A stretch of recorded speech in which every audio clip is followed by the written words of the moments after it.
You'll rot in here."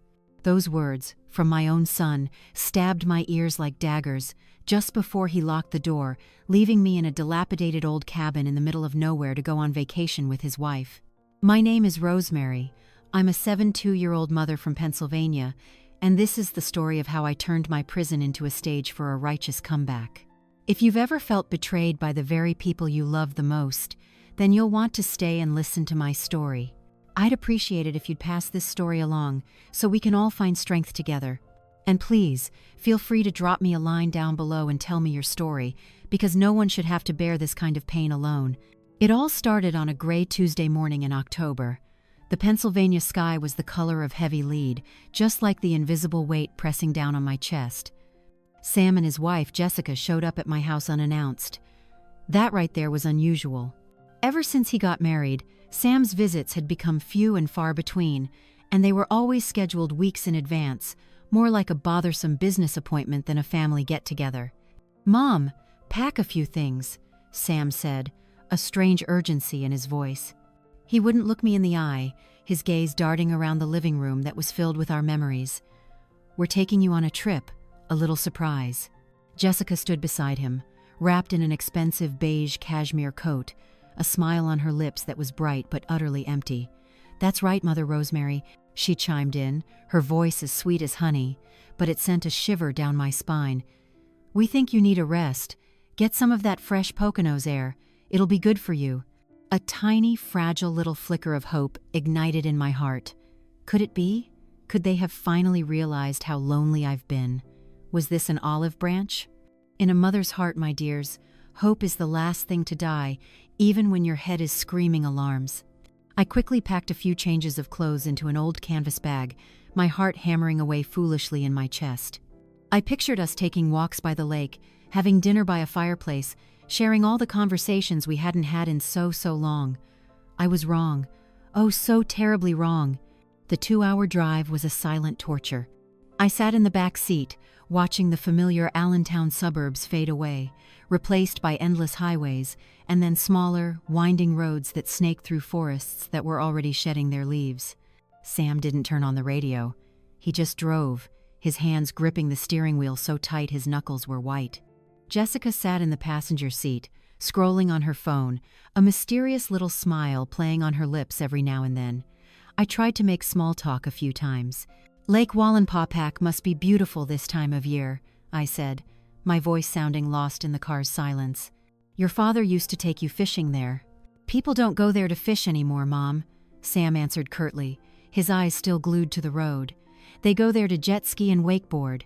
The difference in his reply was like an invisible wall between us. My world was made of memories, of the past. His world was the here and now, full of flashy, expensive things. Jessica let out a soft chuckle, a small sound full of mockery. I stayed quiet for the rest of the drive, a storm of unease brewing in the pit of my stomach. The car turned onto a bumpy dirt road that wasn't on any GPS. The trees on either side were dense, blocking out what little sunlight there was. Finally, we pulled up in front of a small log cabin that looked like it had been abandoned for ages. The green paint was peeling away, revealing gray, rotting wood underneath. The porch roof sagged, and the window panes were caked with dirt and cobwebs. This was no resort. This place had the look of death about it. "We're staying here?" I asked, my voice full of doubt. "Just for one night," Jessica said, stepping out of the car, "to enjoy the absolute peace and quiet." Sam opened the back door for me. But instead of offering a hand, he grabbed my arm with a grip that was forceful, with no gentleness in it at all. "Let's go, Mom," he said, his tone almost a command. A mother's intuition, the gut feeling of a woman who's been on this earth for 72 years, was screaming inside me. Something was wrong, terribly wrong. But my feet still moved, dragged along by the strength of my son, the boy I once carried in my arms. We walked across the creaky porch, the rotting wood groaning under our feet like a pained moan. Sam fumbled with a set of rusty keys, and the door creaked open with a mournful sound. A blast of cold, musty air hit me, carrying the stench of decay and neglect. "Go on in, Mom," Sam said, stepping aside. I hesitated, staring into the thick darkness inside. "Sam, I don't think." I never finished my sentence. A hard shove from behind. The hand of my own son, my Samuel, pressed into my shoulder blades. I lost my balance, stumbling into the cabin and collapsing onto the dusty floor. The fall didn't hurt as much as the shock. My canvas bag dropped beside me, and my old cell phone, a gift from Sam years ago, flew out and skidded across the wooden planks. "Sam, what are you doing?" I screamed, my voice cracking with horror and disbelief. I pushed myself up on my elbows, looking at my son standing in the doorway, his face a cold, emotionless mask. He didn't answer me. He just walked calmly inside and picked up my phone. He looked at it in his palm with contempt, as if it were a piece of garbage. Then, without a word of warning, he turned and threw it straight into the stone fireplace in the corner of the room. It hit with a dry smash. The phone shattered into 100 pieces of plastic and metal, silenced forever. And you know, my dears, that wasn't just the sound of a phone breaking. It was the sound of my last line of communication being cut, the sound of my last ounce of trust shattering, the sound of my heart breaking to pieces. I sat there on the floor, stunned, just staring at the wreckage. I couldn't seem to catch my breath. I looked up at my son, searching his eyes for something familiar, a flicker of regret, a hint of compassion, anything of the little boy I raised, but there was nothing. His eyes were empty, as cold as a frozen lake in winter. Then he spoke, and every single word was like a shard of ice piercing my skin. "You're going to rot in here," he said, his voice flat, without a trace of emotion. "The only way you're leaving is feet first." My entire world collapsed in that one single moment. The air was sucked from my lungs. I couldn't speak. I could only gape at the monster wearing my son's face. Jessica appeared in the doorway, her arms crossed. She looked down at me on the floor, a smug, satisfied smirk on her beautiful face, the smile of a winner. "This is for your own good, Rosemary," she said, her tone like she was talking to a naughty child. "You need time to get your head on straight. Stop making such rash decisions." So, that was it. Getting my head on straight meant signing over all my assets to them. Rash was the fact that I had dared to change my will. Sam didn't say another word. He turned his back on me and walked out of the cabin. Jessica gave me one last look, a look brimming with triumph and disdain, and followed her husband. The heavy wooden door slammed shut, plunging the room into near darkness. And then I heard it, the most terrible sound a mother could ever hear. Click. The sound of the bolt sliding into place from the outside. It was dry, final, and merciless. That sound was like a hammer driving the last nail into my coffin. I was locked in, abandoned, by the very son I had brought into this world. For the first few minutes, I didn't move. I just sat there on the cold, filthy floor, trying to make my 2-year-old brain process what had just happened. A cold shock spread through my body, numbing all my senses. But then, survival instinct kicked in. I crawled to the door, my weak hands beating against the thick wood. Samuel, open the door. You can't do this to me." I cried out, but my voice was frail, lost in the silence of the woods. "Jessica, please, don't leave me here." There was no answer, only the sound of the wind whistling through the cracks in the cabin walls, which sounded like mocking laughter. I tried to turn the doorknob, but it was locked solid. I leaned my back against the door, in despair, as tears finally began to stream down my face. Not tears of sadness, but tears of pure, unadulterated outrage and horror. I crawled to the nearest window, trying to wipe away the thick layer of grime to see outside. I saw their fancy black SUV. Its taillights glowed. I could see the silhouette of Sam behind the wheel, and Jessica beside him. The car slowly reversed, turned around, and sped off down the dirt road. Its red lights, like two evil red eyes, grew smaller and smaller, until they vanished completely behind the trees. They were really gone. I was alone in a strange cabin, with no phone, no food, and no water. Only darkness, cold, and the sound of my own heart pounding in my chest, so hard I thought it might just burst. I looked around the room. The furniture was covered in white cloths, like ghosts. Cobwebs hung in every corner. The air was thick with the smell of dampness and loneliness. I was 72 years old. After giving my entire life to that ungrateful son, I had been locked up by his own hand, sentenced to die a slow death from hunger and thirst, while he, his wife, and that horrible mother-in-law who had manipulated him were on their way to enjoy a luxury cruise. I stood at the window, staring into the empty space where the car had disappeared. The shivering from the cold and shock began to subside, replaced by a different feeling, a terrifying stillness, a strange clarity. You see, my dears, in that darkest, most desperate moment of my life, facing the cruelest betrayal imaginable, I didn't fear death. I just felt a cold, hard clarity. Clarity about who Sam and Jessica really were. Clarity about my own naivete and blindness all these years.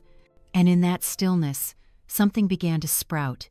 It wasn't forgiveness. It wasn't resignation. It was a tiny, cold seed of resolve. They thought they had thrown me into hell. They had no idea they had just awakened the devil sleeping inside a broken mother's heart. The chill in that cabin seeped right into my bones, but it was nothing compared to the ice forming around my heart. I huddled on the floor, my old back against the damp wall. Darkness fell completely, with only a few faint silver slivers of the dying afternoon light peeking through the cracks in the door, painting faint stripes on the floor like the bars of a prison cell. In the absolute silence, broken only by the howling wind outside and the chattering of my own teeth, my mind began to take a journey. It didn't go forward, because the future was just a black void. It went backward, into the past, to the days when my life had meaning, when every breath I took, every drop of my sweat, was for one single purpose: Samuel. A mother's love, my dears, is like that of a seamstress. My life was a bolt of plain cloth, and I used the very threads of my own being to embroider a brilliant future for my son. The first memory brought me back to the familiar roar of industrial sewing machines. I saw myself in 1985, a 37-year-old woman, hunched over my work in the garment factory in Allentown. The fluorescent lights flickered overhead, the air thick with the smell of machine oil, new fabric, and the lint that hung in the air, sparkling in the light. The steady hum of hundreds of machines running at once was a deafening symphony of labor. But to me, it was the sound of survival, the sound of hope. My husband had left a few years prior, leaving me with an 8-year-old son and a broken heart. Pain can make a person crumble, but one look into Sam's clear eyes, and I knew I wasn't allowed to. My hands back then, they weren't like they are now. They weren't just wrinkled with age. They were a roadmap of tiny scars and calluses on my fingertips from needle pricks, from cutting shears, from hauling heavy bolts of fabric. Every night, I'd come home and soak them in warm salt water to ease the ache, but I never once complained. Because when I closed my eyes amidst the factory noise, I didn't see lifeless spools of thread or endless yards of cloth. I saw Sam's smile. I saw his future. Every straight seam, every finished shirt, was a full meal on the table, a new school book, a warm pair of shoes for my son. I was sewing his life, one stitch at a time. The sharpest memory, the one that hurts and is sweet all at once, was one afternoon in November of 1998. Sam was 10. He came home from school, not bursting in the door to show off a good grade like he usually did. He walked in quietly, his head hanging low, and I saw hot tears rolling down his chubby cheeks. I pulled him into my arms, and after a lot of coaxing, he sobbed out the story. The kids at school had been making fun of him. They called him Rag Boy because his sneakers were so old the sole was coming off and there was a hole in the toe. My heart felt like it was being squeezed in a vice. My son, my pride and joy, was being shamed because of his mother's poverty. That night, long after Sam was asleep, I sat alone at our old kitchen table. I emptied out my savings from the tin box I kept hidden under my bed. It was full of crumpled dollar bills, saved by scrimping on my own lunches, by walking instead of taking the bus. It came to $627. That was my winter coat fund. The coat I had was paper thin, no match for the biting Pennsylvania winter that was just around the corner. I had been dreaming of a thick, warm wool coat I'd seen in a store window. But as I looked at the money on the table, I wasn't thinking about the cold. I could only see my son's tear-stained face. The decision was made in a heartbeat. What did my warmth matter compared to his pride and happiness? The next morning, I told Sam I had to go to work early. I went to the biggest shoe store in town, the one with the brand-name shoes I only ever looked at through the glass. I bought Sam the newest pair of Nike Air Jordans, the kind every kid in town dreamed of. They cost $600, almost every penny I had. When the clerk boxed them up, I felt a strange joy, a kind of richness that money can't buy.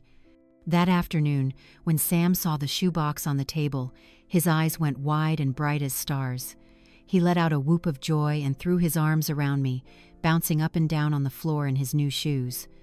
Seeing that smile, with not a single cloud of sadness left in it, I knew I'd done the right thing. That smile, my dears, was warmer than any wool coat in the world. That winter, I wore 2 old sweaters under my thin coat, and I never once felt the cold. Time went on, and my sacrifices grew, along with Sam. He wasn't a little boy who needed new shoes anymore. He was a young man with bigger, and of course, more expensive dreams. When he was 18, he desperately wanted a pickup truck. In our small town, a truck wasn't just a way to get around. It was a symbol of being a man, of freedom, something a young man could use to drive his friends around or get a summer job. He didn't dare ask for it. He just told me about an old Ford Ranger one of his friends was selling. He talked about it with such a wistful voice. If only I had the money. That unfinished sentence bored a hole right through me. I knew what I had to do. The truck was $8,000, an impossible number for a garment worker. So I started working like a woman possessed. On top of my 8 hours at the factory, I took on extra sewing work at home. Anyone in town who needed pants hemmed, curtains made, even a wedding dress altered, I took the job. My tiny living room became a mini workshop. The sewing machine would be whirring until 2, 3 in the morning. On those long nights, my only companions were black coffee and the image of Sam driving his own truck. I got thin, with dark circles under my eyes, but every time I counted the extra money I'd earned, I found more strength. On his 18th birthday, I had enough. I asked a coworker to drive me to Sam's friend's house. The truck wasn't new, it had a few scratches and the paint was a little faded, but the engine ran beautifully. I drove it home, feeling as excited as a little kid. I parked it out front and tied a huge red bow to the steering wheel. When Sam got home from school and saw it, he just froze. He couldn't believe his eyes. "Mom, how did you do this?" he stammered, his eyes filling with tears. I just smiled and handed him the keys. He hugged me so tight I thought my ribs would crack. "I love you, Mom," he whispered in my ear.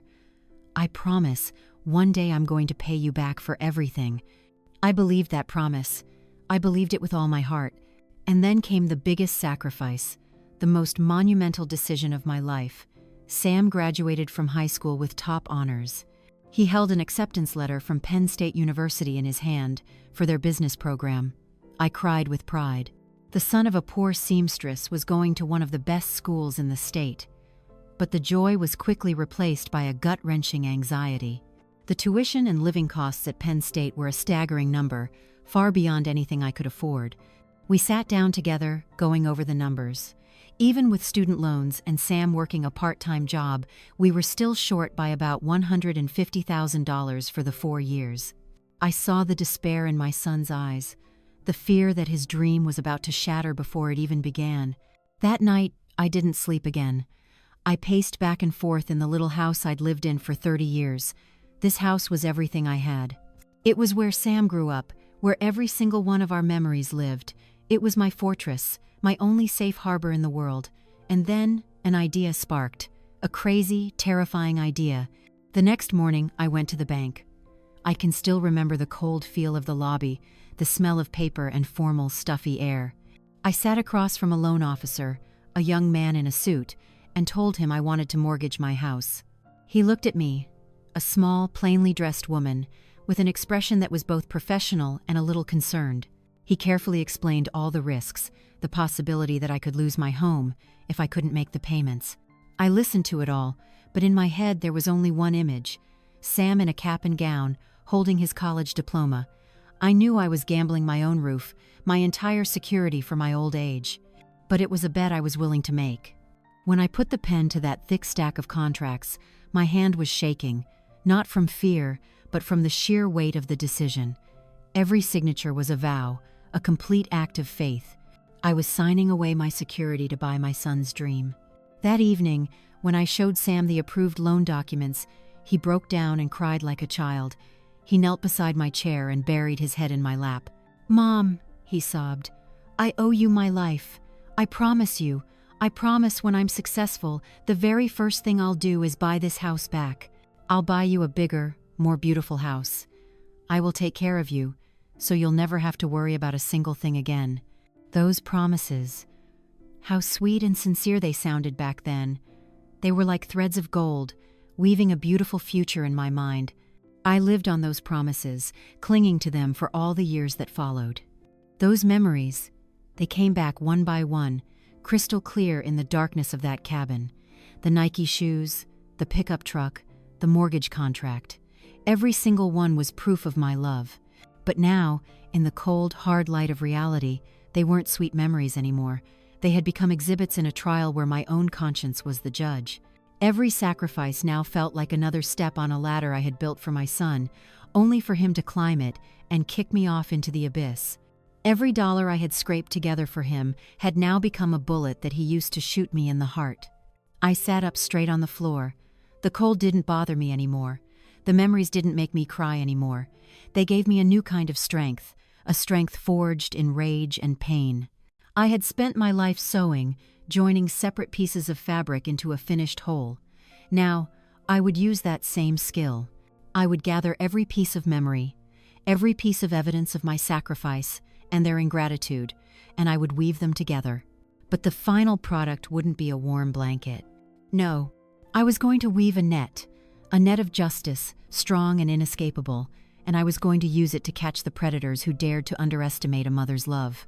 Sam's 4 years in college flew by in the blink of an eye. For him, it was 4 years of knowledge, parties, and new friends. For me, it was 4 years of heart-wrenching loneliness and endless work shifts. The house felt strangely empty. Sam's laughter no longer echoed in the hall. His room was always sadly neat. To fill that void, and more importantly, to send him money and pay the bank, I worked myself to the bone. I was the first to arrive at the factory and the last to leave. The younger workers used to joke that I must have a secret cot set up behind the fabric bolts.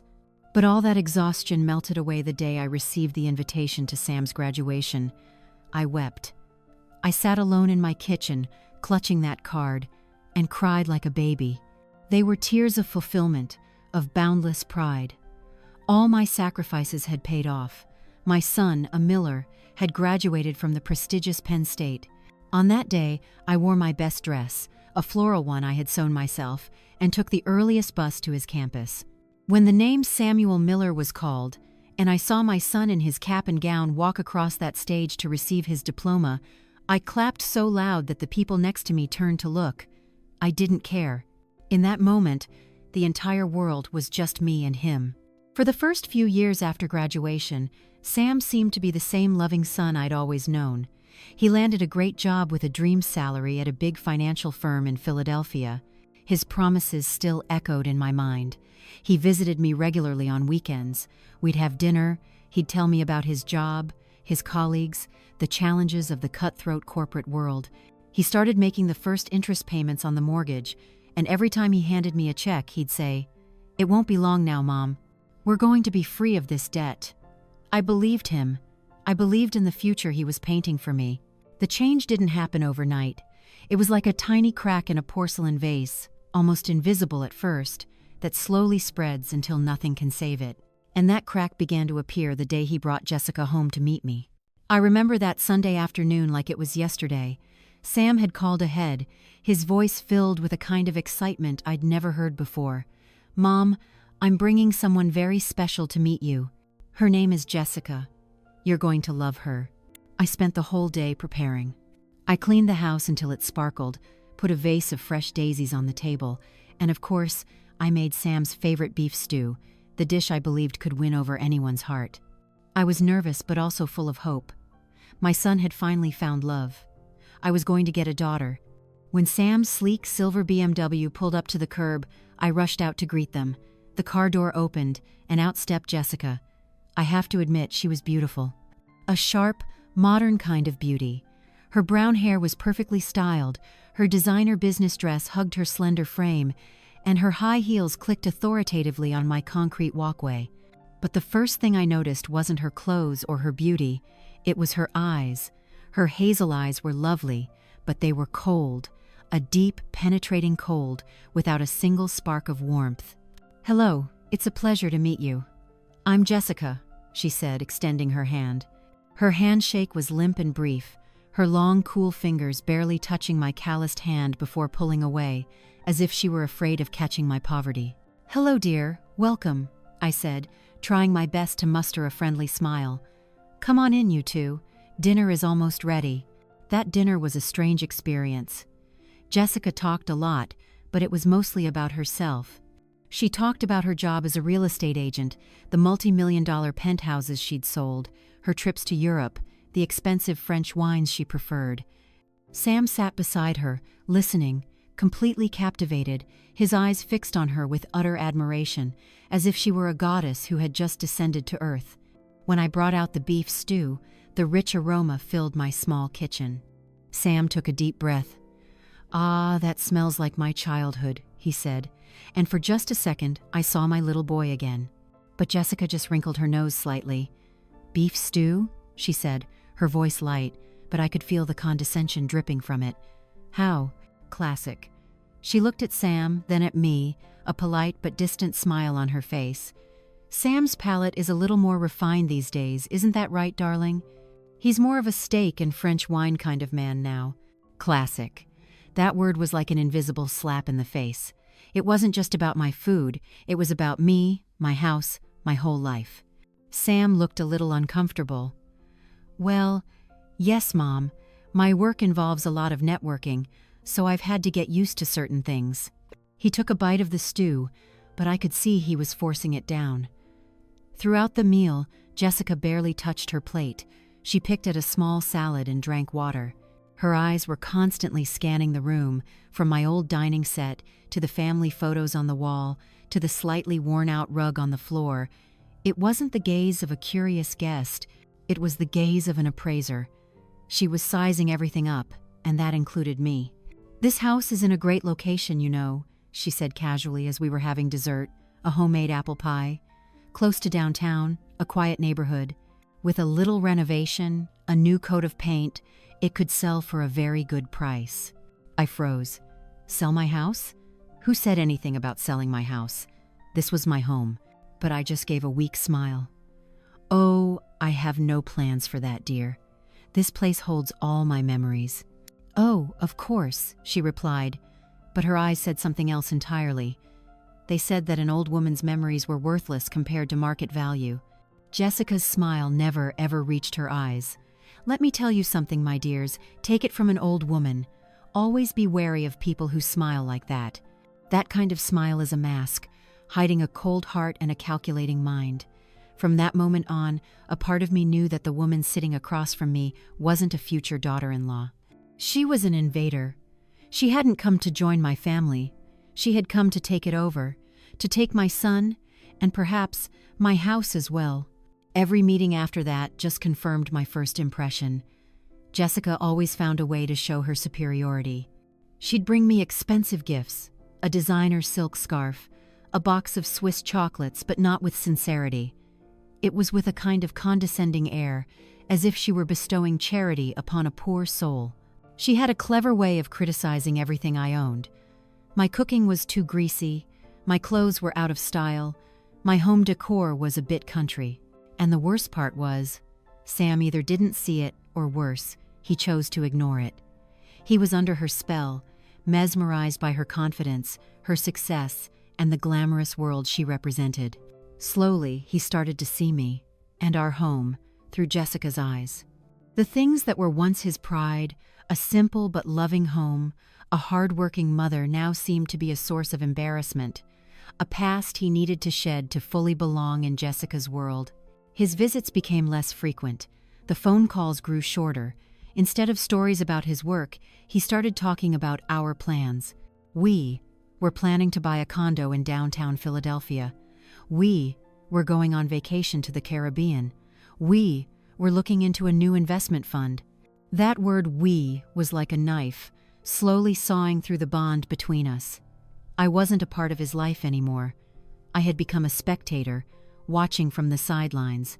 One evening he called, his voice bubbling with excitement. He and Jessica were engaged. I tried my best to sound happy, but all I felt was a vast emptiness. I asked about the wedding, if there was anything I could do to help. "Oh, that's not necessary, Mom," he said quickly. "Jessica and her mother have it all under control. They're very experienced with event planning. All you have to do is show up and have a good time. Just show up and have a good time." I was being pushed to the fringe of my own son's life-changing event. On their wedding day, I felt like a complete stranger. It was held at a lavish 5-star hotel, so opulent that I felt out of place in the dress I'd stayed up nights to sew. I sat in the front row reserved for family, but I was surrounded by strangers, successful business people, Jessica's wealthy friends. Her mother, a woman with the same cold smile as her daughter, gave me a brief, dismissive hello before rushing off to greet more important guests. During the ceremony, when the minister spoke of the importance of family, of honoring one's parents, I saw Jessica gently squeeze Sam's hand and smile. But it wasn't a smile of agreement. It was a smile of ownership, a possessive, challenging smile. That night, after the party was over, I came home alone. The house was deafeningly silent. I sat in the dark, looking at my own wedding photo, then at a picture of Sam as a little boy. I had thought that after all these years of being alone, I would finally have a complete family again. But no. I realized I hadn't gained a daughter. I had lost my only son. After the wedding, the invisible wall between Sam and me wasn't just a crack anymore. It was built higher and stronger, and the chief architect was none other than Jessica. She executed her plan with methodical, ruthless precision, just like closing a lucrative real estate deal. Step by step, she renovated Sam's life, getting rid of everything that belonged to his old world, the center of which was me. The Sunday visits, once a sacred ritual, became a chore. They were no longer lazy afternoons with beef stew and rambling conversations. They turned into hurried, scheduled drop-ins, squeezed between their busy social calendar. "We can only stay for an hour, Mom," Sam would often say the moment he walked in. "We have dinner plans with the Petersons later. He's a major partner at my firm." And during that short hour, Jessica would steer the entire conversation. She'd ask about my health in a perfunctory way, then quickly shift the topic to their accomplishments. "Sam just got a huge bonus, you know," she'd say, sipping the tea I'd made, a little smirk on her lips. "We're thinking of trading in the BMW for a new Mercedes." Or, "We're off to Aspen for skiing next week, for networking, you know." Every word she spoke was a reminder of the chasm between our worlds. Their world was luxury cars, expensive vacations, and business connections. My world was this little house, the old garment factory, and memories. Sam, my son, would just sit there silently, nodding along with his wife. Sometimes, I'd try to pull him back into our world. "Sam, do you remember our old neighbor, Mr. Henderson? He passed away last week." But before Sam could respond, Jessica would cut in. "Oh, that's a shame. Darling, don't forget we have tickets to the theater tomorrow night. The show I had to book a month in advance." And just like that, Mr. Henderson and the memories of our neighborhood were pushed aside, making way for fancy musicals. I could see my son's soul being drained away. He was like her doll, dressed in expensive clothes, placed in luxurious settings, and fed the lines she had written for him. The warm, affectionate young man I knew was disappearing, replaced by a successful-looking stranger who was empty on the inside. The cruelty didn't stop there. It began to creep into how they treated me. On my 70th birthday, I had hope. Foolishly, I hoped they would remember. I baked a small cake and sat by the phone all day.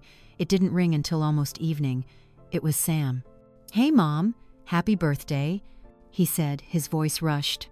"Sorry, I've been swamped today, back-to-back meetings. And Jessica's prepping for a big open house tomorrow." "It's all right, son," I said, trying to swallow the lump in my throat. "I just wanted to hear your voice." "Oh, hey, I sent you a gift online. It should get there tomorrow or the day after. Anyway, I have to go. Jessica's calling me. Love you." The call ended. The gift arrived 2 days later. It was an automatic foot massager, an impersonal, cold object, hastily chosen from some website. It held no sentiment, not like a handwritten card or a single flower picked by my son's own hand. I put the machine in a closet and never used it. The straw that broke the camel's back came one Sunday afternoon a few months ago. The confrontation was no longer about subtle jabs or polite neglect. It erupted into open warfare, right in my living room. That day, I had gathered all my courage. I decided I couldn't live in this silence any longer.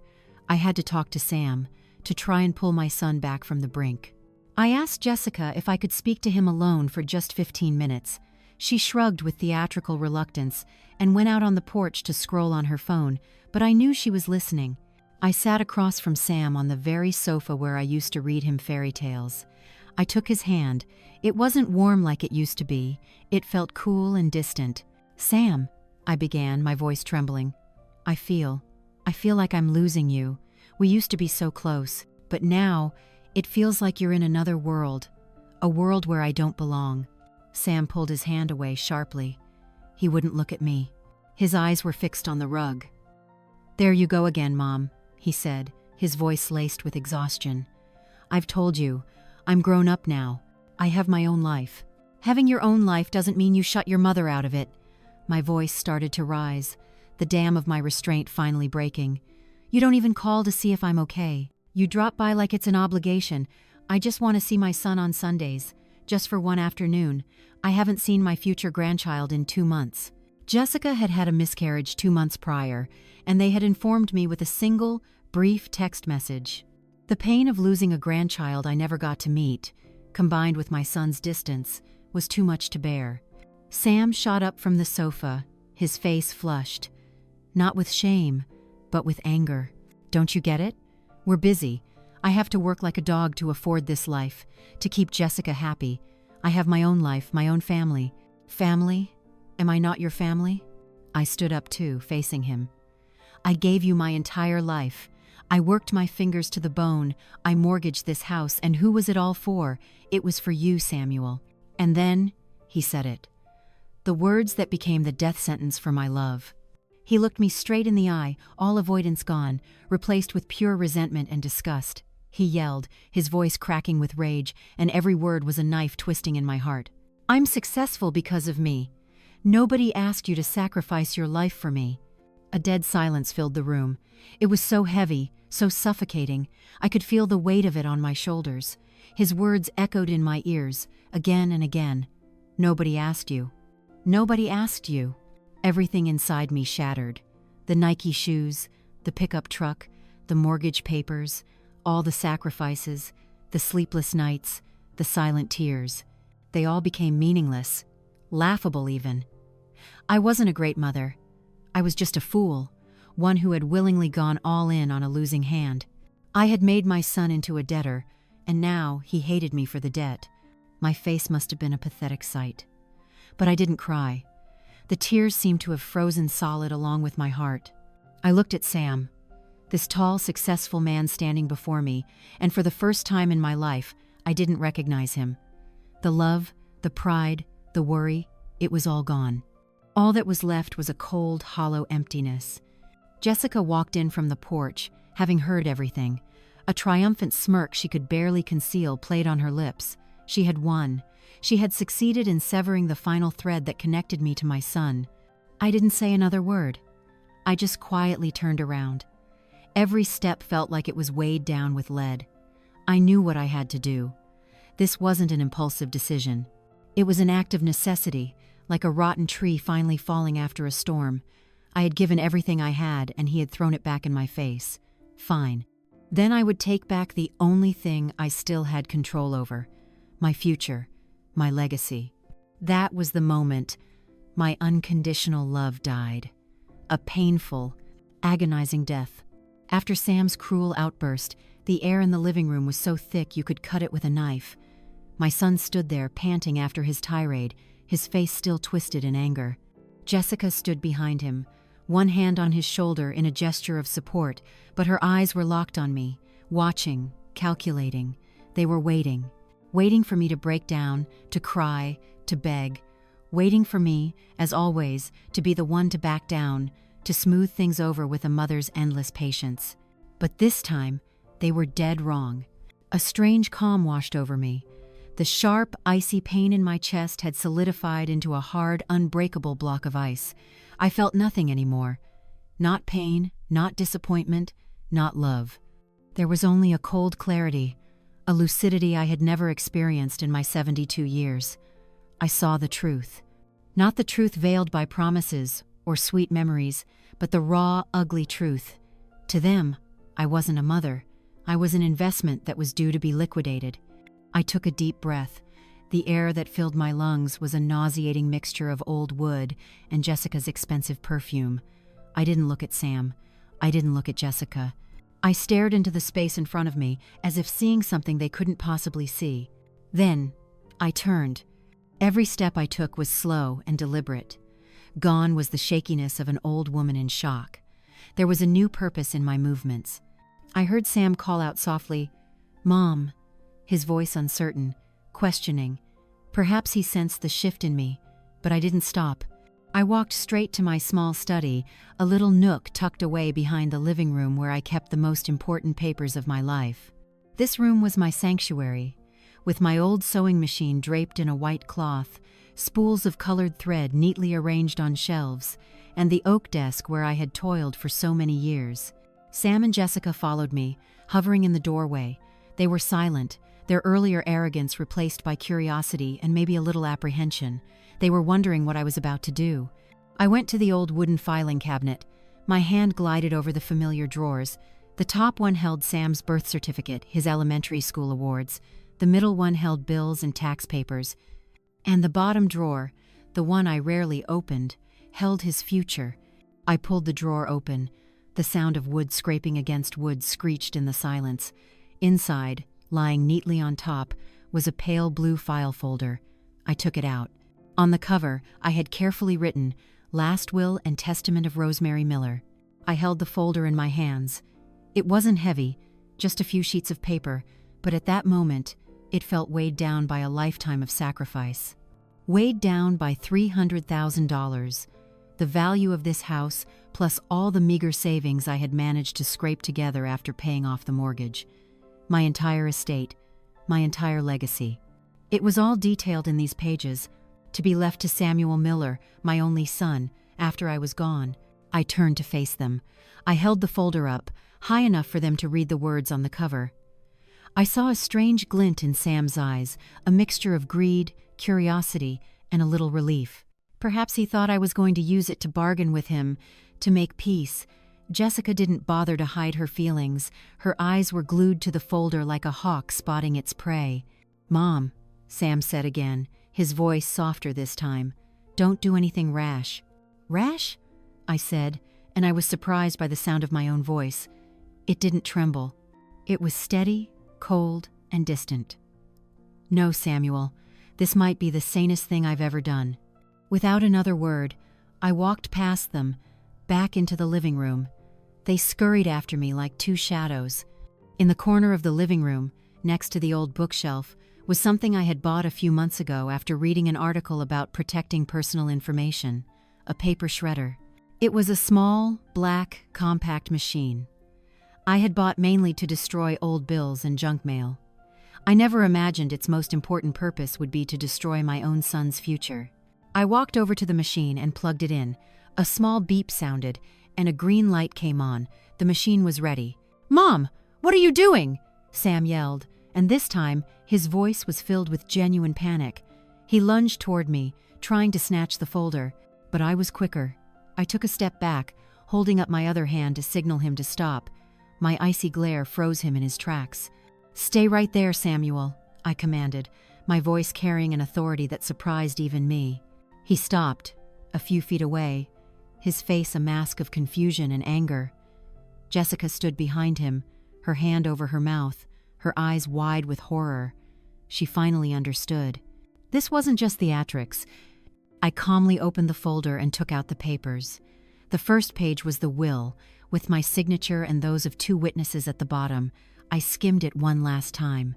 All my assets, including the real estate property at savings account number, shall be bequeathed to my only son, Samuel Miller. I looked at Sam.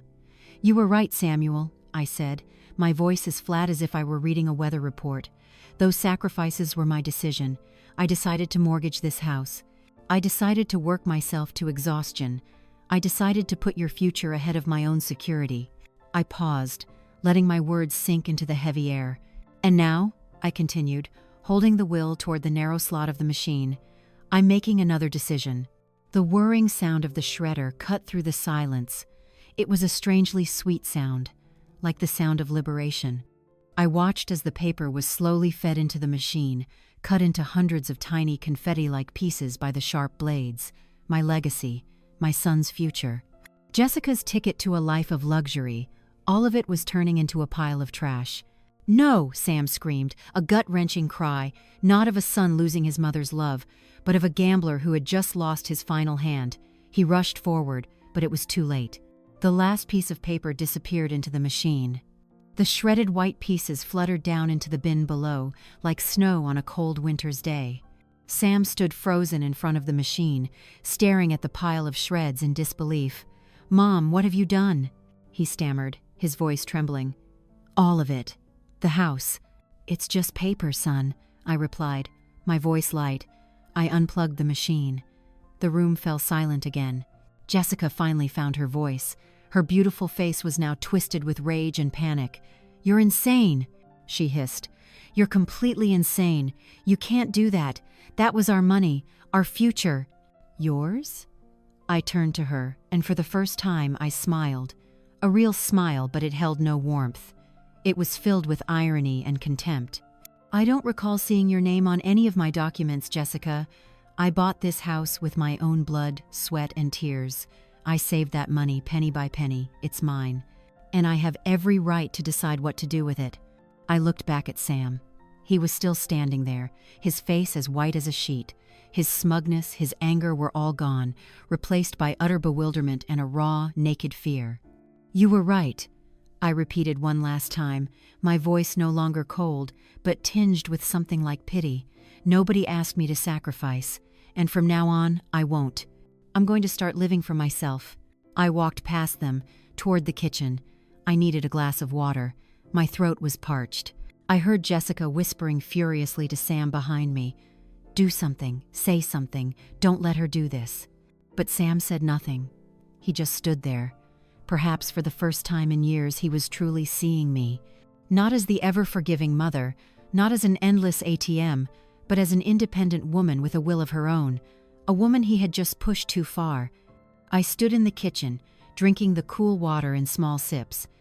I heard hurried footsteps, then the sound of the front door opening and slamming shut. They were gone. I walked back into the living room. The familiar quiet had returned. I went to the shredder and looked down at the pile of confetti. A strange sense of relief washed over me.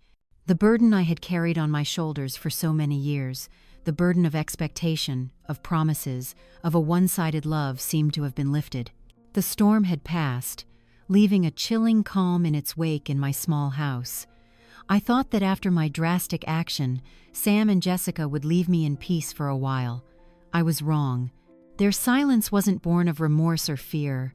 It was the silence of a predator, crouching in the shadows, calculating a more decisive, more ruthless pounce. The days that followed passed in a strange, tense quiet. No phone calls, no text messages, no surprise visits.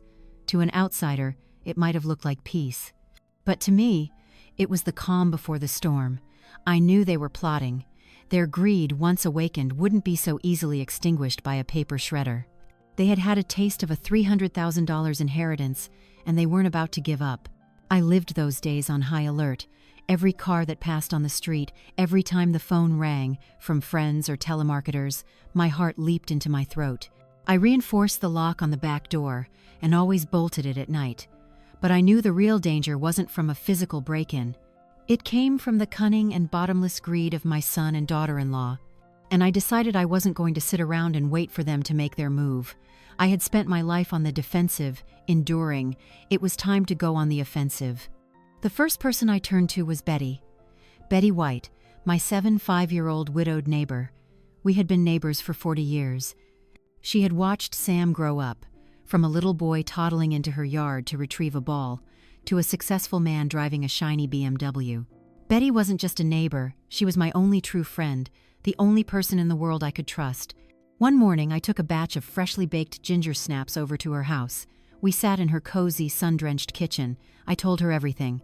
From Sam's dagger-like words to my shredding of the will, I told her through tears, the tears I had held back for so long, now allowed to fall freely in the presence of a sympathetic soul. Betty listened without interrupting. She just took my trembling hand in hers, a warm and steady grip. When I was finished, she didn't offer any empty platitudes. She looked me straight in the eye, her sharp gaze that of a retired nurse who had seen all of life's joys and sorrows. "The fox is in the henhouse, Rosie," she said, her voice low and firm, "and he's not leaving until he gets the last golden egg. We have to do something." Her use of the word "we" was like a life raft tossed to me in a raging sea. I wasn't alone anymore. "But what can I do, Betty?" I asked, my voice filled with helplessness. "He's my son. I can't." "He's not your son anymore, Rosie," Betty cut in, her voice hardening. "The little boy you raised is gone. The person you're dealing with now is a stranger, a thief. And you can't fight a thief with love. You have to fight him with your wits." It was Betty who gave me the idea. Her late husband, Mr. White, had worked for a security systems company. She still had some old but functional equipment in her garage. "Technology is a wonderful thing these days, Rosie," she said, a mischievous twinkle in her eye. "We're going to turn your house into a fortress, not to keep burglars out, but to gather evidence." That afternoon, Betty brought over an old box. Inside were several tiny security cameras, the kind that can be hidden in everyday objects. She helped me install one in the family photo frame on the mantelpiece, its tiny lens aimed directly at the sofa. Another one was hidden in the old grandfather clock in the corner. And most importantly, she gave me a small, discreet audio recorder pen. "Keep this in your apron pocket," she instructed. "One click to record, another to stop. Never forget it." We spent the whole afternoon learning how to use the devices. Betty showed me how to connect the cameras to her old laptop, how to download the audio files. For the first time in weeks, I felt like I was doing something with a purpose. I was no longer a victim waiting to be attacked. I was becoming a hunter, quietly setting my trap. And I knew that for this trap to be truly effective, I needed a lure that was irresistible. I needed a professional, but not a lawyer, not yet. That would put them on their guard. I needed someone who could approach them naturally, someone who could appeal to their greed without raising suspicion. I thought of Michael Hayes. He was the son of an old friend, a talented investigative journalist for the local paper, the Allentown Morning Call. A few years back, he had written a powerful series on scams targeting the elderly, exposing several multi-level marketing schemes and shady financial services. I knew he had a conscience and was clever enough to pull off my plan. I called him on a prepaid phone Betty had bought for me.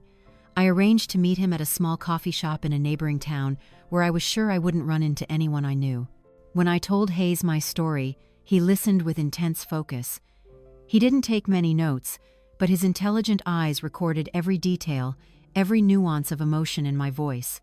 "This isn't a new story, Mrs. Miller," he said after I had finished, his voice low and full of empathy. "It's just that this time, the villains are played by the victim's own son and daughter-in-law. That makes it 1,000 times crueler." I laid out my plan for him. I wanted him to pose as an estate consultant, someone I had hired to help me get my finances in order after the shock of shredding my will. "They believe I'm completely devastated and financially panicked," I explained. "They'll think I'm looking for a way to protect what's left of my assets, and their greed will make them want to jump in and control this consultant to make sure everything still flows into their pockets." Hayes nodded, a flicker of an admiring smile on his face. "It's a perfect trap, ma'am. You're giving them an opportunity to show their true colors, and I'll be there to document it all." Together, we worked out a detailed script. Hayes would create a fake business card and website for Miller Hayes Estate Consulting, a deliberately misleading name. He would contact Sam and Jessica as my authorized representative, informing them of a 3-way meeting to discuss optimal financial options for Mrs. Miller's future. The bait was set. The trap was laid. Now, all I had to do was wait. And I didn't have to wait long. Just as I had predicted, the act of shredding the will had sent them into a panic. They weren't afraid that I would live in poverty. They were afraid that the money would go to some charity, or worse, to a distant relative they didn't even know existed. The fear of losing a fortune drove them to their next move, one that was even more drastic and foolish. A week after my meeting with Hayes, they showed up. This time, there was no smugness or condescension. Instead, there was a performance of feigned concern, a hollow display of care. "Mom, we've been doing a lot of thinking," Sam said, his voice dripping with false sincerity. "We know we were wrong to let you get so worried. What you did with the will, it was a real wake-up call for us."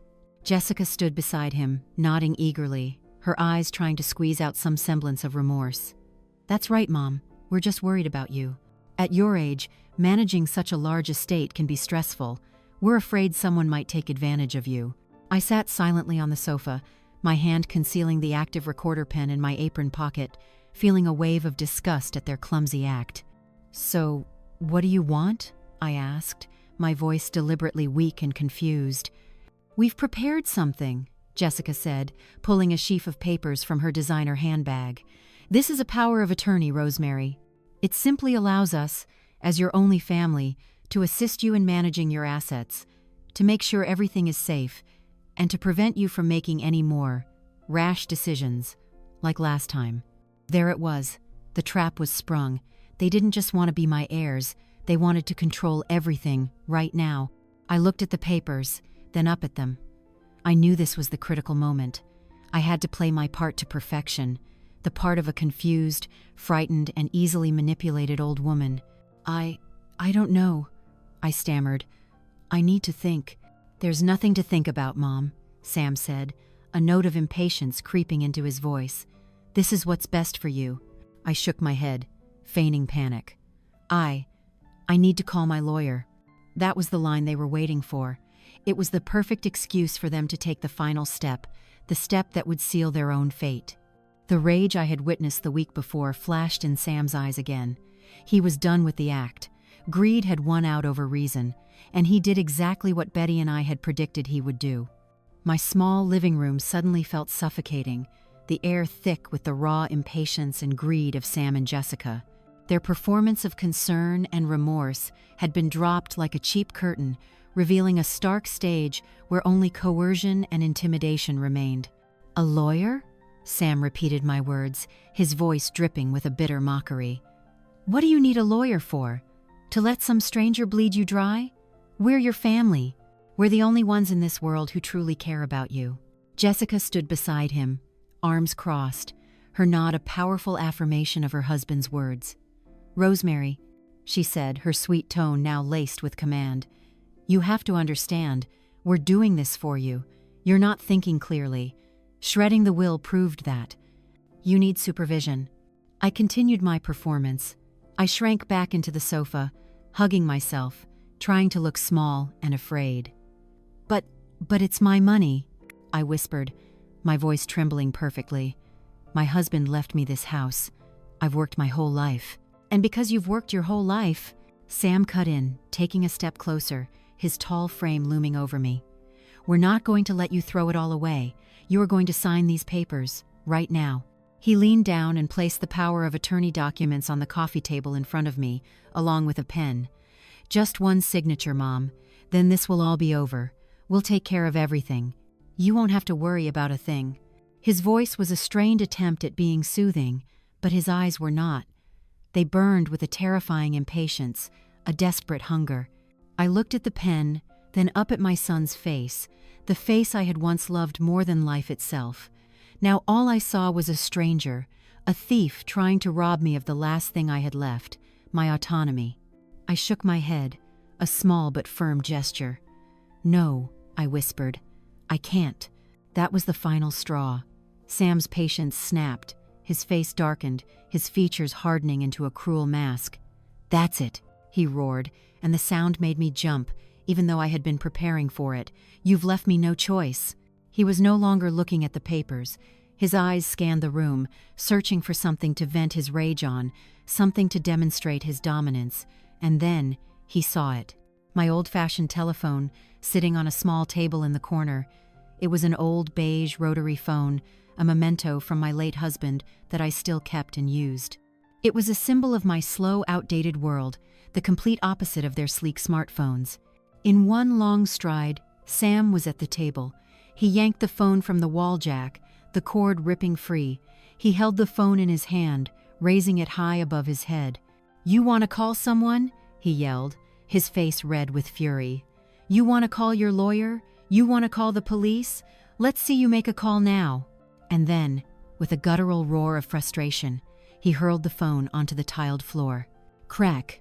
The sharp sound of hard plastic shattering echoed through the room. The poor phone exploded into dozens of pieces, its internal gears, springs, and copper wires scattering across the floor.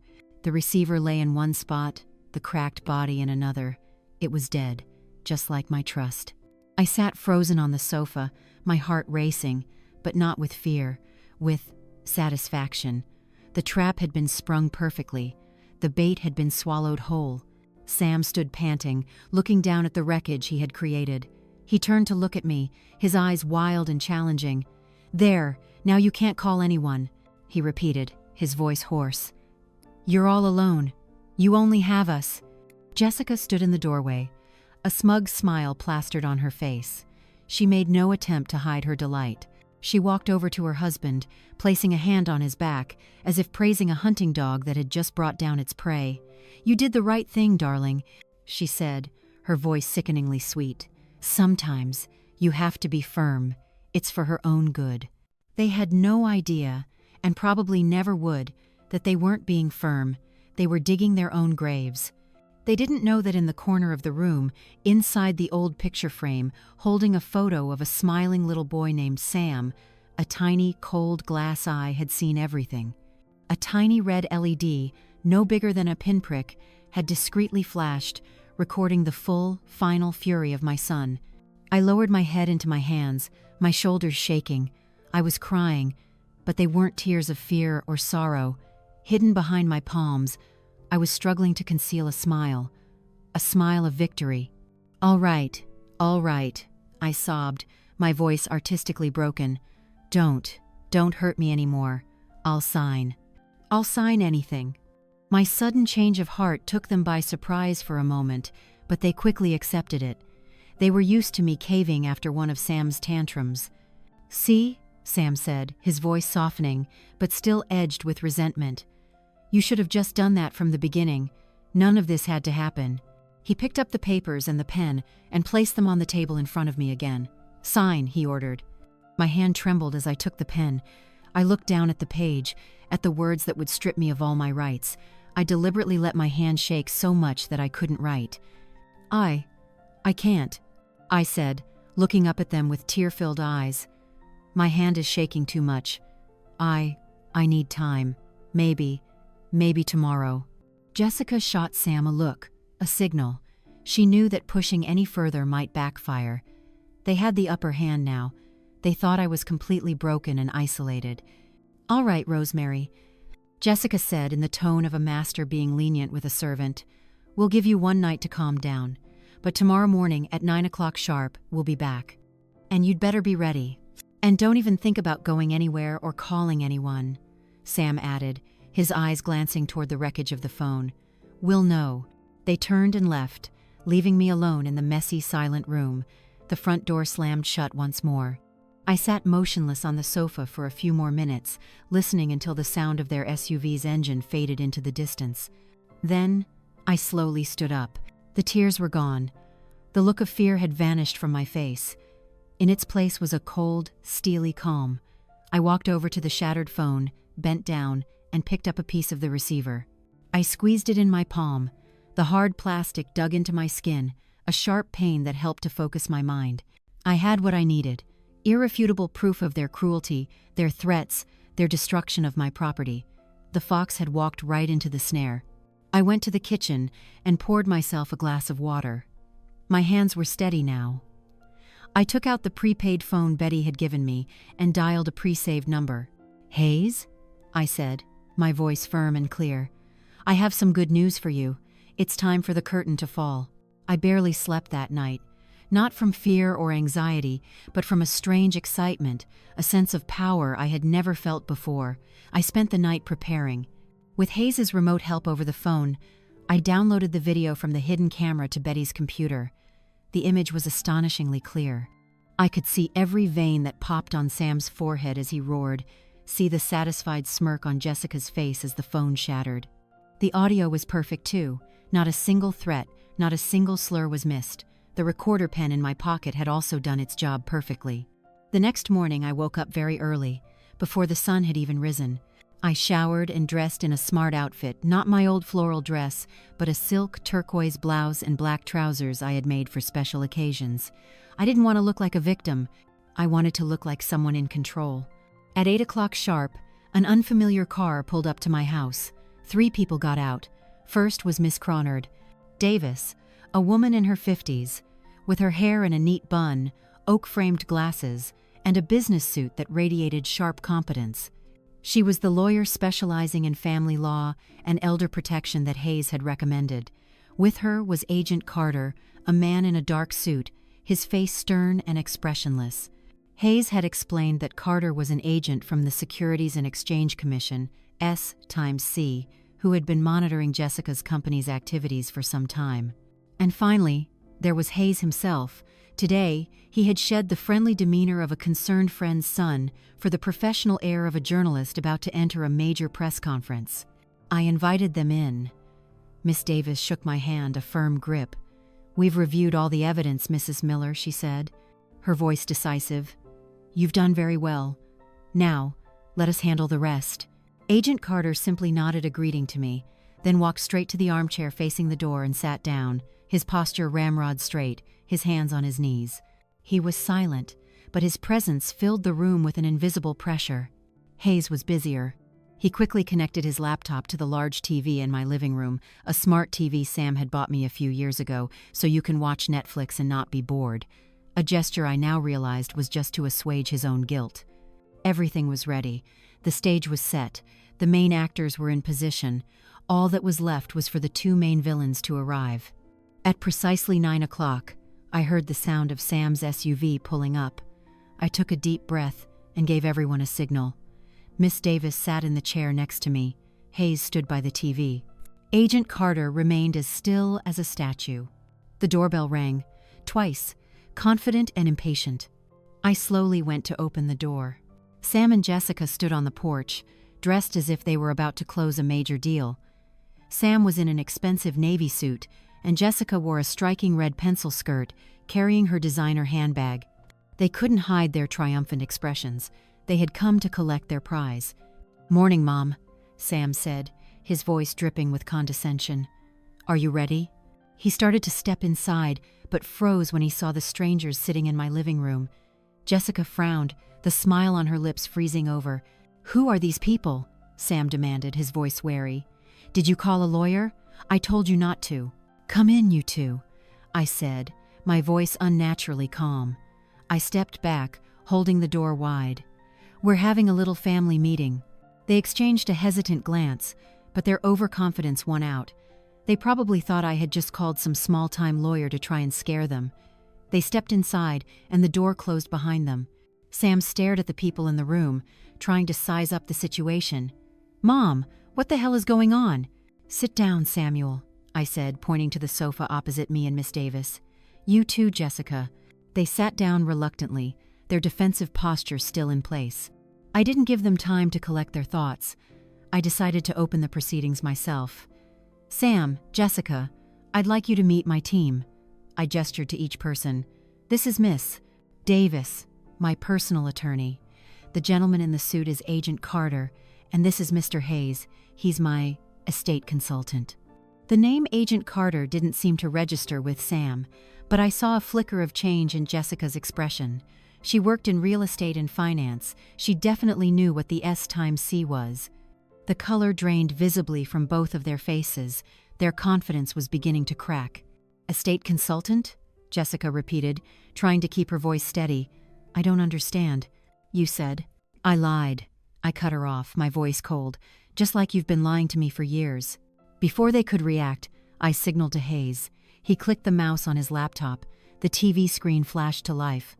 And then, the room fell silent, filled only by the sound from the television. It was yesterday's video. The image was crystal clear, filmed from the angle of the mantelpiece. They saw themselves, standing in this very living room. They heard their own voices, loud and clear, echoing through the room. "What do you need a lawyer for? To let some stranger bleed you dry? You're not thinking clearly. You need supervision." Then came the climax. The scene of Sam roaring, lunging for the phone, the scene of him raising it high and smashing it to the floor. Crack! The jarring sound from the TV speakers made Jessica flinch. Sam sat frozen on the sofa, his eyes glued to the screen, his face ashen. The video ended. The screen went black. But the images and sounds still hung in the air. Miss Davis cleared her throat, breaking the heavy silence. She pulled a file from her briefcase. "The video you just watched," she said, her voice sharp and professional, "along with the full audio recording of the conversation, constitutes irrefutable evidence of intimidation, emotional distress, and the willful destruction of private property." She looked directly at Sam. "We have sufficient grounds to file for an immediate restraining order and to pursue a civil lawsuit for full compensation for material damages and emotional distress on behalf of my client, Mrs. Miller." Sam's mouth fell open. He tried to say something, but no sound came out. He could only stammer, That's illegal. You can't secretly record us." "In her own home, Mr. Miller," Miss Davis shot back coldly. "My client has every right to install security cameras to protect herself and her property, especially when she has reason to believe she is under threat. And you gave her plenty of reasons." Now it was Hayes's turn. He stood up, holding a tablet. "My name is Michael Hayes. I'm an investigative journalist with the Allentown Morning Call," he introduced himself. "For the past few weeks, I have been working with Mrs. Miller to document her story for an investigative series on the financial and emotional abuse of the elderly by their own family members. Your story, along with this video and other evidence, will be the feature article scheduled for publication next Monday." You can't do that," Jessica stammered, her voice trembling. "That's a private matter. You'll ruin our reputation." "A reputation built on deceit and cruelty is not worth protecting, ma'am," Hayes replied, without a hint of compromise.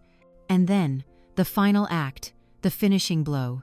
Agent Carter, who had been silent the entire time, slowly rose to his feet. He didn't look at Sam. He looked directly at Jessica, his eyes as sharp as razors. "Miss Jessica Miller," he began, his voice low and steady, but carrying an immense weight. "The Securities and Exchange Commission has been conducting an investigation into the activities of Golden Key Realty, the firm you work for, in connection with several questionable transactions involving elderly clients. We have evidence that you took advantage of their trust to sell their properties at below market value to shell companies, receiving illegal commissions. However, we were still missing one key piece of direct evidence to prove your fraudulent intent." Agent Carter paused, letting the tension build to a breaking point. He gestured toward the blank TV screen. "Your own words, clearly recorded yesterday, about supervising your own mother-in-law's assets because she was not thinking clearly, is the final piece of evidence we need to establish a pattern of behavior and your intent to commit fraud." He then turned his gaze on Sam. "And you, Mr. Miller, as a licensed financial analyst, your participation in this scheme, along with your use of violence to intimidate your mother, makes you a co-conspirator in a federal criminal case." Thump. That was the sound of Sam. He had slumped back into the sofa, his face a deathly white, his eyes staring blankly into space. The entire world he had so painstakingly built his career, his reputation, his money had just come crashing down in the span of 15 minutes. Jessica, on the other hand, reacted differently. She shot to her feet, her beautiful face now a mask of pure rage and panic.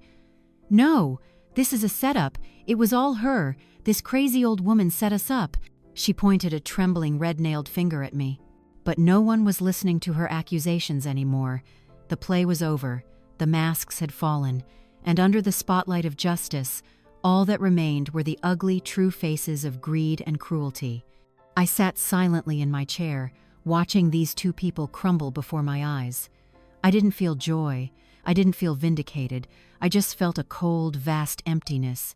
I had won, but the price was my only son. However, As I looked at Sam's strange, distorted face, I realized a painful truth. My son had been gone for a long, long time. The person sitting in front of me was just a stranger wearing his face. And to a stranger, I owed nothing.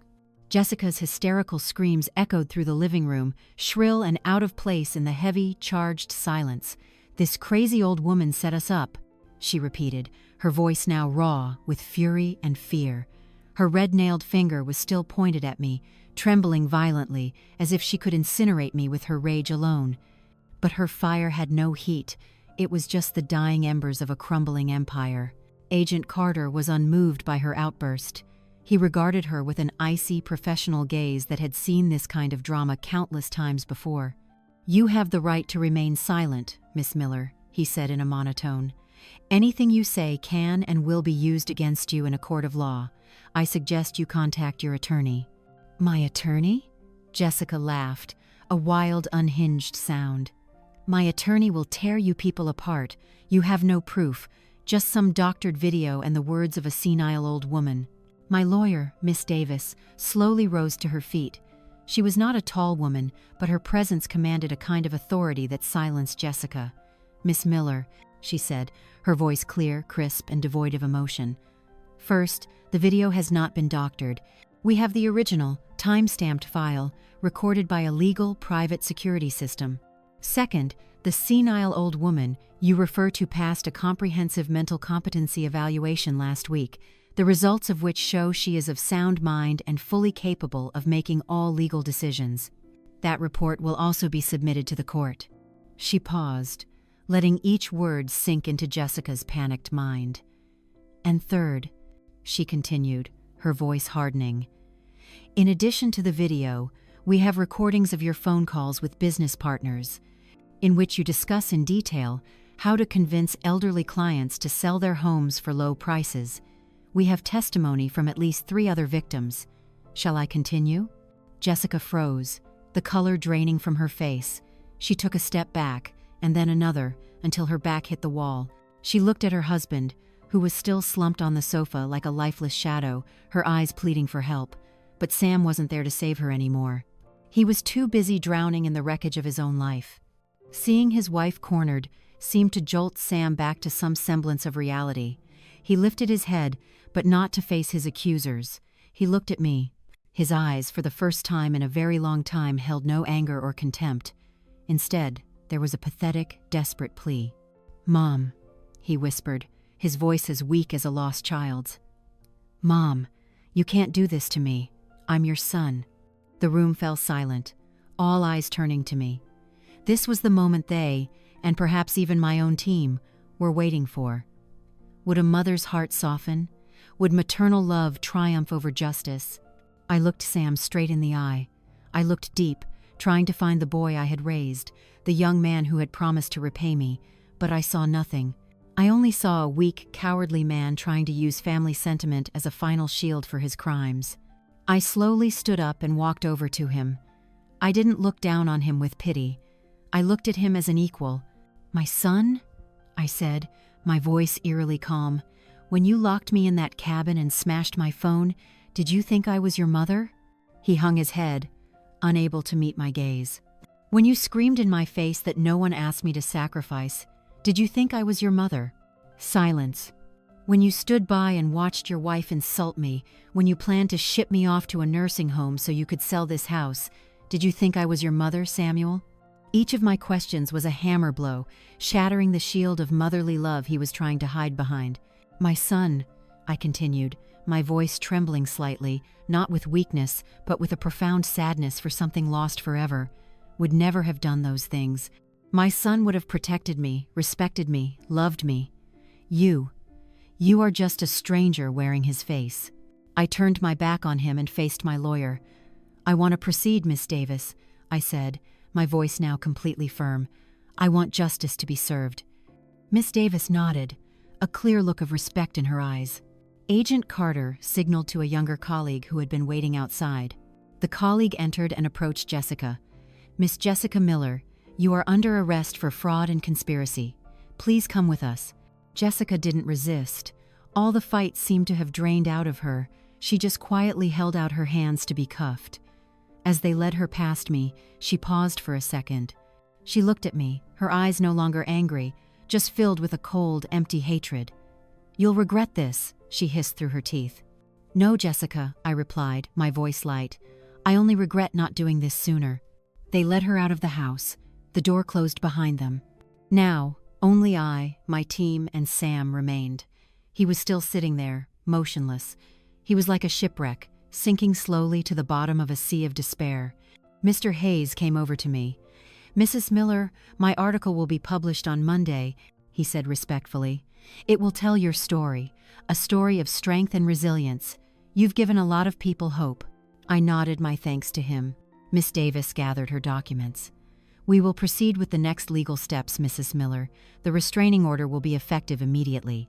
As for the civil suit, we will be in touch to discuss the details." She paused, looking over at Sam.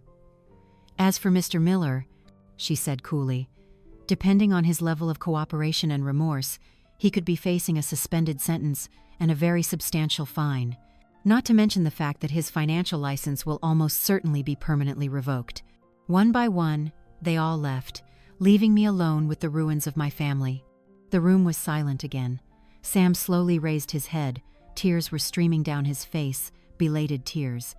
"Mom," he called again, his voice hoarse. "I'm sorry. I'm so sorry. I was wrong. I was a terrible person, but please, don't abandon me. You're all I have left." His words, my dears, at another time, might have been enough to melt my heart, but not now. My heart had been forged in the fires of betrayal, cooled by the ice of truth. It had become strong. I walked to the window, looking out at the small garden I had tended for so many years. The roses were still in bloom, vibrant and resilient, despite the approaching autumn. "You have nothing left, Samuel," I said without turning around, "because you threw it all away yourself. You threw away your self-respect when you followed your wife's lead and treated me so cruelly. You threw away your career when you let greed blind you, and you threw me away a long time ago." I turned to look at him one last time. "The play is over, Sam. The stage lights are off. It's time for all of us to face reality." I walked to the front door and opened it. A cool morning breeze swept in, carrying the scent of grass and freedom. "Go," I said, my voice no longer angry, just filled with an endless weariness. "Before I call the police to have you removed for violating a restraining order." He looked at me, his eyes wide with pain and disbelief. He had probably been hoping for a last-minute pardon, but he didn't find it in my eyes. He staggered to his feet and walked like a sleepwalker. As he passed me in the doorway, he stopped. "I love you, Mom," he whispered, words he should have said a long time ago. "Goodbye, Samuel," I replied, and I gently closed the door, closing the final chapter of a tragedy. I leaned against the door, listening to his footsteps fade away, the sound of a car engine starting and then speeding off. And then there was only silence. After the door closed behind Sam, my house suddenly felt vast and unnervingly quiet. This time, the silence wasn't threatening like it had been in the days before. It was a clean, clear silence, like the air after a heavy rain has washed away all the dust and grime. I stood there for a long time, breathing in the fresh air of liberation. I didn't collapse. I didn't cry. I just felt an emptiness, but not a painful one. It was a space that had just been cleared, ready to be filled with new things. The months that followed were a slow journey of rediscovering myself. The story of Sam and Jessica became a huge scandal in our small town, just as Hayes had said it would. His investigative article in the Allentown Morning Call was front-page news, with the headline, "A Bitter Symphony: When Family Love Becomes a Financial Trap." The article not only told my story but also exposed the entire fraudulent network of Jessica's company, leading to a much broader investigation. The consequences for them were swift and devastating. Jessica, with a string of fraud charges against her, received a fitting prison sentence. Golden Key Realty went bankrupt. The luxury house, the brand new Mercedes they had dreamed of, it all vanished into thin air. Sam, thanks to his last-minute cooperation and his role being seen as manipulated, avoided jail time, but was sentenced to 2 years of probation, community service, and a massive fine. More importantly, his financial license was permanently revoked. The empire he had been so proud of, the glamorous world he had used to trample on his past, had completely collapsed. Their marriage, of course, couldn't survive the storm. They divorced shortly after Jessica was sentenced. I followed all of this through the newspapers, and from what Betty told me, I didn't feel a sense of triumph. I just felt a bottomless regret for a young life that had self-destructed out of greed. My own life changed too. With Miss Davis's help, I won the civil suit. A portion of Sam's fine was used to compensate me, not just for the value of the smashed phone, but for the emotional distress I had endured. But money was no longer my concern. The most important thing was that I had regained my peace. The restraining order meant I no longer had to live in fear of surprise visits or threatening calls. My house was once again my safe haven, my sanctuary. I began to fill the emptiness in my life with small things. I returned to my garden, tending to my rose bushes. I reconnected with old friends I had neglected during the years when Sam was my whole world. We started having tea together, joined a book club at the local library. I even signed up for a watercolor painting class at the community center. One spring afternoon a few months later, as I was sitting on my porch enjoying the warm sun and the scent of lilacs, Betty brought over 2 cups of tea. She handed me the local paper. On the front page was a photo of the grand opening of a new support center for single mothers and abused elderly people. Underneath the photo, the caption read, "The center is primarily funded by the Rosemary Legacy Trust, an organization founded by Allentown resident, Mrs. Rosemary Miller." That's right, my dears. I didn't destroy my legacy. I just rewrote it. My entire estate, this house, and my savings, after I'm gone, will not go to any single individual. It will be placed in a trust, continuing the mission of helping women in difficult situations, so that no one else has to go through the pain and blind sacrifice that I did. Betty sat down in the wicker chair next to me. We sat in silence for a while, watching the sparrows hop around on the lawn. "How are you feeling, Rosie?" she finally asked, her voice soft. I looked into my teacup and saw my own reflection, an old woman with silver hair and wrinkles around her eyes, but her eyes were clear and serene. "I feel a sense of justice, Betty," I said, a gentle smile on my lips. "This is justice, not revenge, but a restoration of balance." I folded the newspaper and placed it on the small table beside me. On it lay a half-read book on landscape painting. I don't read romance novels anymore. I'm learning to paint my own life's picture with bright, hopeful colors. I took a sip of tea. It was sweet and warm. "I feel free," I added, and it was the truth. And so, my story comes to an end. A story that began with betrayal and ended with peace. Looking back on everything that happened, I no longer feel bitterness. The pain taught me valuable lessons that no school could ever teach. I learned that love, especially a mother's love, is not about unconditional sacrifice. True love must be coupled with respect. When respect is gone, what's left isn't love but a toxic habit, a bond of obligation and guilt. Giving everything doesn't make you a great mother, it just leaves you depleted and vulnerable. Sometimes, the greatest act of love is knowing how to set boundaries, how to say no, not just to protect yourself, but to teach your children the lesson of responsibility and consequences. I also learned that forgiveness is a noble thing, but it's not always the answer. Some wounds are too deep, some betrayals too cruel, to be healed by simply forgetting. Sometimes, justice is the true healing balm. Justice isn't about vengeful satisfaction, it's about re-establishing order, about affirming that wrong actions have consequences. It's how we tell the world, and ourselves, I have value, my pain is real, and I deserve to be treated better. And the most important lesson of all, my dears, is that it is never too late to start over. I was 72 years old when my world seemed to fall apart, but it was from those ashes that I found the strength to rebuild my life on my own terms. I lost a son, a loss that can never be replaced, but I found myself. I found my dignity, my self-respect, and most importantly, my peace of mind. Now, my life is simple but full of joy. I wake up each morning to the sound of birds in my garden. I spend time with my friends, with my new hobbies. I no longer live in the past or worry about anyone's future but my own. My legacy is no longer an individual but a community. I have turned the threads of my personal sacrifice into a strong, safe net to lift up other women. And that is the true symphony of my life. A symphony no longer filled with the jarring notes of betrayal, but with the gentle melodies of freedom, of self-forgiveness, and of hope for a new dawn, which always comes after the longest, darkest night. Thank you for listening to my whole story. If you resonated with this story, please like, share, and subscribe to the channel so you don't miss the next ones. And don't forget to leave a comment below with your thoughts, perspectives, or your own story so we can empathize and share with each other.